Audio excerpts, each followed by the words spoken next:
மருமகள், என்னவோ நீங்க குழம்பு வச்சா உடனே தீந்து போயிடும்னு சொன்னீங்க. இன்னைக்கு எப்படி மீதி வந்துச்சு? அம்மியார், ஏண்டி உன்னோட ஞாபக மறதிக்கு ஒரு அளவே இல்லையா? இன்னைக்கு குழம்பு வச்சது நீதாண்டி. மனைவி, நான் சமைச்ச பாயாசத்தை நீங்க சாப்பிட்டீங்கன்னா ரொம்ப சந்தோஷப்படுவீங்க. கணவன், இதுல சந்தோஷப்படுறதுக்கு என்ன இருக்கு? வருத்தப்படாம இருந்தா சரி. வாத்தியார், தமிழாசிரியர் சுமாரா எத்தனை பாடங்கள் நடத்தி இருக்காங்க? எல்லா பாடத்தையும் சுமாரா சார் நடத்துவாரு. மனைவி, ஏன் எங்க அப்பா உங்களை பார்க்கும் போதெல்லாம் சிரிச்சுக்கிட்டே போறாரு? கணவன், இது கூடவா தெரியல? மாப்பிள்ளையும் நம்மள போல மாட்டிக்கிட்டாருன்னு நினைச்சு சந்தோஷப்பட்டு போறாரு.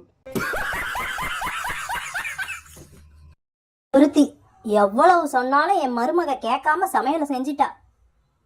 இன்னொருத்தி, அப்புறம் என்னாச்சு? ஒருத்தி, அப்புறம் என்ன, அவளத்தையும் தூக்கி நாய்க்கு தான் ஊத்தணும்.